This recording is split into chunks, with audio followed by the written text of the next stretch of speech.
We cannot forget about Tie-Dye Guy.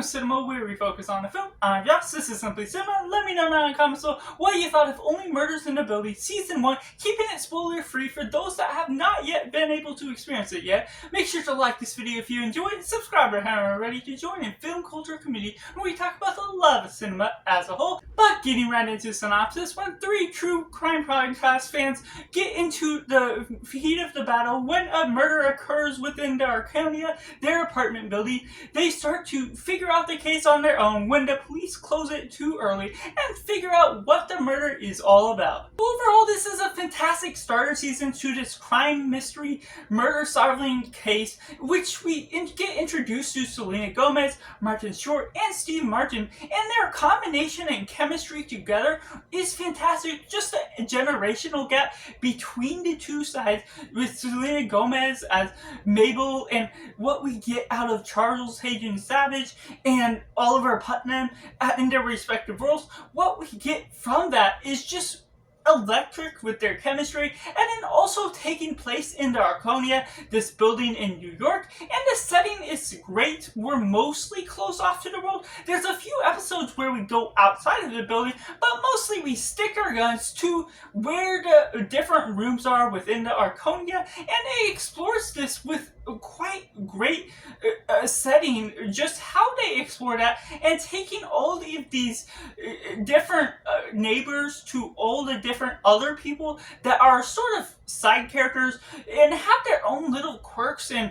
things that are going about themselves. And John Hoffman and Steve Martin themselves have been the writers and creators to this show, even up to season 4. But even for season 1, you can see the chemistry and the comedy that is happening and written on screen, but it doesn't overshadow the drama that is also going on, not letting loose of the murder and taking light of that subject matter, and also trying to connect the pieces of the puzzle together as we ourselves become interested just because of the dynamic relationship of the trio, as well as all of these other side characters that their little quirks and things. There's a crabby lady, there's someone that's really into cats, and just all of those electric ideas just put together into one, while it goes into certain ideas, certain plot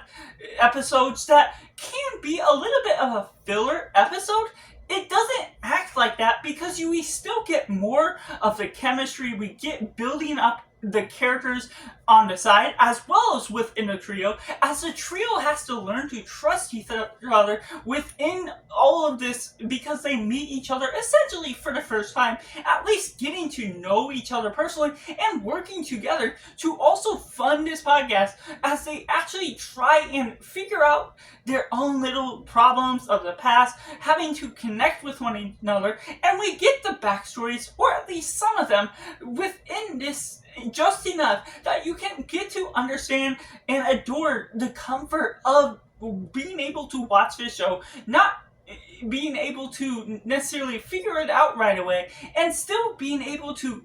follow along with the story and figure out the murder mystery itself, and just each of them having their own separate skills, their own style of comedy that works within their characters. And so we get duos between those three, as well as the trio as a whole, where you get individual moments with each character that builds upon themselves, and duos work differently than this other duo. And so what that works throughout the show, and also getting fans within the show, it becomes self-aware in one respect, where you get certain moments of certain characters that just work differently with one another. And so just the way that whole dynamic plays out becomes colorful to the natural longevity of the show, and just the comedy that flows throughout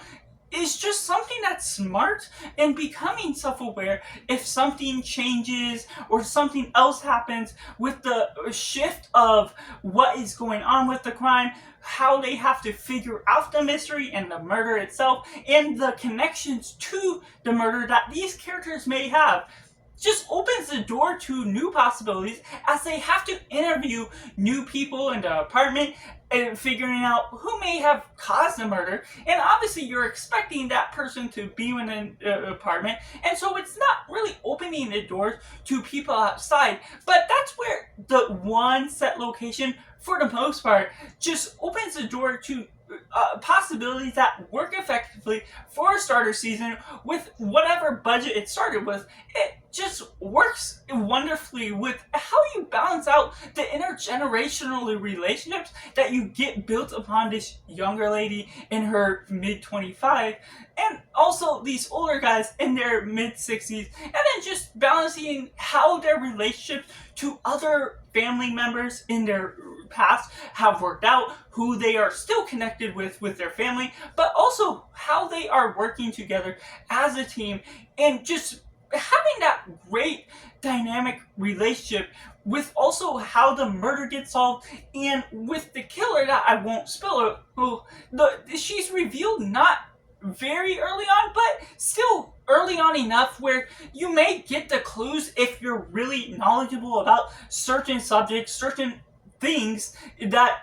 are the obvious clues. But being someone that was not aware of the clues or things that's going about, it made the vibe more electric, and something that really worked wonders to how you get to build upon the characters. And even if you are familiar with the clues, you aren't missing out on the surprise or certain ideas, what you're building upon the relationship, as you get to cheer for someone to get a little personal self-achievement, even if it isn't involved with the rest of the group, because the group trio as a whole can share that with each other, and you don't get little things along the way that makes it easier for them to work together quickly. They have to go over leaps and hurdles in order to actually feel like they trust each other, and that dynamic just works effectively, all told, because of how ineffective it is to just get three people that don't know each other and just put them together right away, expecting them to work right away. And so the pathway it takes, having to take some time in order to reveal past secrets, get knowledge about their ideas, and even if the audience is aware of certain information before the other two of one person's secret, that's just where it all works in a great manner, to where the audience can know about some things, still get happy when they get to share it and feel open to share it with the other two, but also have these pieces of information where they also have to figure it out on their own. And how that works into the crime mystery is just compelling, always being able to try and figure out who the killer is, what pieces of the puzzle are they missing, and how that works into the metaphors and the humor that can be dark comedy subtly right then and subtly put here and there just throughout the show, that works wonders in the fullest extent of what I just love about this show and this particular season 1 as a whole. And therefore I have to rate Only Murders in the Building season 1 a personal 9.5 out of 10. Let me know down in the comments below what you thought of Only Murders in the Building season 1. Was it good, was it bad, or somewhere right in the middle? Let me know all your personal thoughts. Like this video if you enjoyed, subscribe and have it ready to join in film culture community where we talk about the love of cinema and Only Murders in the Building as a whole. And that's just all. Make sure to do yourself a favor and go watch a movie.